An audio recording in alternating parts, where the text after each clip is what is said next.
দিল্লি থেকে এই মুহূর্তে সরাসরি যোগ দিচ্ছেন আশ্রিক রুদ্র। তার কাছ থেকেই জানতে চাই যে রুদ্র, মাহমুদুল্লাহর অবসরের যে গুঞ্জন সেটা কতটা সত্য মনে হচ্ছে এবং কি কারণে তিনি সরে যাচ্ছেন সেটা একটা জানতে চাই। আর বাংলাদেশ দল সম্পর্কেও জানতে চাই যে অনুশীলনের কি আপডেট কালকের ম্যাচ নিয়ে।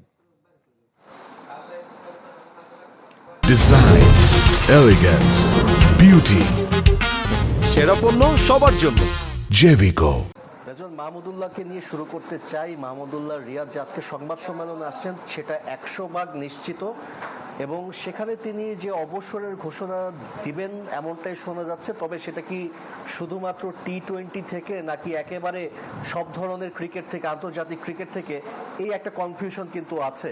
এবং আপনি যেটা বলছিলেন যে কেন তার হঠাৎ করে অবসরের সিদ্ধান্ত, অবশ্যই তার বয়স হয়েছে এবং তিনি যে সেই আগের ফর্মে, সেই আগের ছন্দে নাই, এটাও কিন্তু একেবারে স্পষ্ট। তবে আমরা যেটা কিছুক্ষণ আগে জানতে পেরেছি যে ক্রিকেট বোর্ড থেকে মাহমুদুল্লাহকে বলা হয়েছে অবসরের সিদ্ধান্ত নেয়ার জন্য, এমনটা কিন্তু খুবই সমর্থিত একটি সূত্র থেকে কিন্তু আমি জানতে পেরেছি যে এই বার্তাটা ক্রিকেট বোর্ড থেকে এসেছে মাহমুদুল্লাহর কাছে যে আজকে তাকে ঘোষণা দেওয়ার জন্য। তো সেক্ষেত্রে বলা যেতে পারে যে কিছুটা বোর্ডের চাপে কিংবা পরামর্শেই মাহমুদুল্লাহ রিয়াদ এ ধরনের একটা সিদ্ধান্ত নিতে যাচ্ছেন, এবং সেটা নিয়ে আসলে বাংলাদেশি এখানে যে গণমাধ্যম আছে তারা খুবই আসলে অপেক্ষায় আছে যে আসলে কি ধরনের সিদ্ধান্ত মাহমুদুল্লাহ নিতে যাচ্ছেন। সাকিব আল হাসান যেমন বলেছিলেন যে তিনি ওয়ানডে চ্যাম্পিয়ন্স ট্রফিতে তিনি খেলতে চান, মাহমুদুল্লাহ রিয়াদের ক্ষেত্রে একই ধরনের বার্তা আসে নাকি তিনি সব ধরনের ক্রিকেট থেকেই তিনি অবসর নেন, সেটা কিন্তু একটা দেখার বিষয়।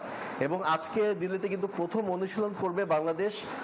গতকাল আমরা গিয়েছিলাম স্টেডিয়ামে, দিল্লি স্টেডিয়ামে যেখানে খেলা হবে, সেখানে আমরা দেখেছিলাম যে অনেকটাই কিন্তু গ্রিন উইকেট করা হয়েছে, অর্থাৎ বাংলাদেশ এখানে কিন্তু একটা পেসার একটা বাড়তি যে সুবিধা পাবে সেটা কিন্তু অনেকটাই বোঝা যাচ্ছে। ধন্যবাদ আপনাকে।